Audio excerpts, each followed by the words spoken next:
moi, Gaston, c'est pas une série ordinaire. C'est la série qui m'a donné envie de faire la bande dessinée. Le plus fainéant et imaginatif des employés de bureau est de retour. Gaston Lagaffe, créé en 1957 par le dessinateur belge André Franquin, revient d'un congé prolongé grâce à la plume de Delaffe. C'est habité par un grand amour du personnage que le BDiste québécois s'est lancé dans ce projet insensé qu'il a pris 4 ans à réaliser. Franquin, en fait, a insufflé dans Gaston toute sa vision du monde, sa vision de la société. Puis je trouve que ça, c'est vraiment, ça fait partie du charme. C'est ça qui fait que, entre autres, que Gaston est une grande BD. L'aventure commence pour Delaffe en 2017 par une planche hommage à Gaston Lagaffe commandée par la maison d'édition Dupuis pour le 60e anniversaire du personnage. On lui demande de faire un Gaston dans son style, mais Delaffe choisit plutôt de le dessiner comme l'aurait fait Franquin.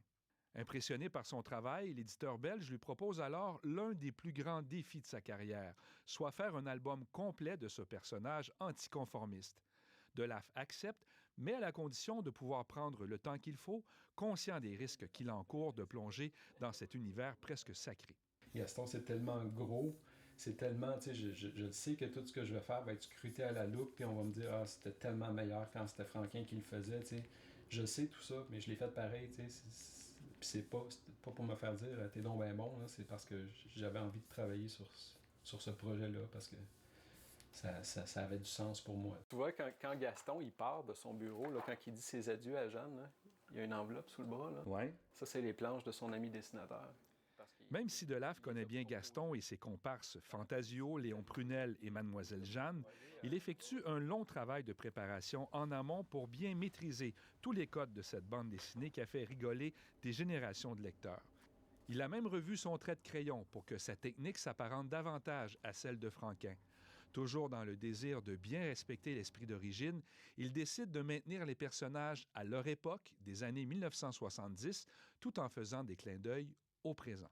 Je sais pas ce que Franquin aurait pensé de notre monde super connecté, puis d'Internet, à la limite de l'intelligence artificielle. Puis j'avais pas envie de lui prêter des mots, j'avais pas envie de le faire parler là-dessus. Donc je me suis dit, je préfère garder Gaston dans son âge d'or, le Gaston que moi j'ai aimé, petit gars. Ce projet a bien failli ne jamais voir le jour. Rappelons que la fille du créateur, Isabelle Franquin, s'est opposée à la sortie de l'album, disant que son père refusait que son œuvre soit reprise après sa mort. Un différend qui a finalement été résolu après plusieurs mois de procédure judiciaire. Je peux avoir mon ressenti, moi, comme auteur, évidemment, que j'aurais aimé que tout se fasse dans la joie puis que tout le monde soit content. Mais je comprenais aussi que c'est pas quelque chose d'évident, c'était pas quelque chose de simple. C'est très crowded là, dans ce coin-là. Les prochains mois seront occupés pour le Sherbrookeois, rythmés par la sortie tant attendue de cette BD dans toute la francophonie. Une question demeure toutefois.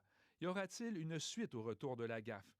Dupuis a déjà démontré de l'intérêt pour de nouvelles blagues, mais Delaffe s'accorde un moment pour souffler un peu avant de décider s'il replongera à nouveau dans l'univers loufoque et réconfortant de son sympathique compagnon de jeunesse. Aujourd'hui, j'ai pas l'impression de parler le franquin de manière fluide. Là. Je le parle encore avec un très gros accent, mais disons que c'est beaucoup mieux que c'était au départ.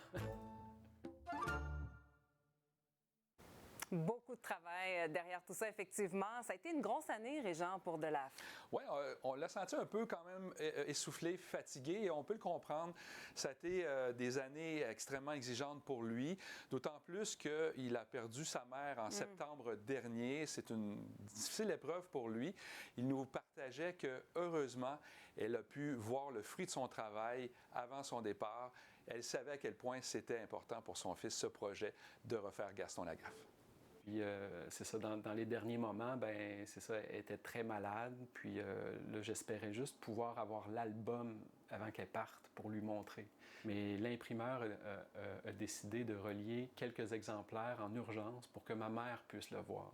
Donc j'ai apporté un exemplaire à la Maison aux Lumières, puis elle a pu le voir, puis elle était très, très touchée. C'était vraiment un moment très, très puissant, très fort. C'est quand même un beau geste de l'éditeur, de l'imprimeur.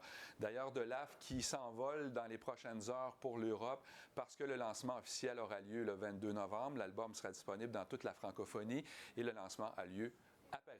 Merci beaucoup, Régent, pour cette très belle rencontre. Merci pour votre reportage. Et on peut relire également cette rencontre sur notre site web ici Estrie. Merci beaucoup. Merci.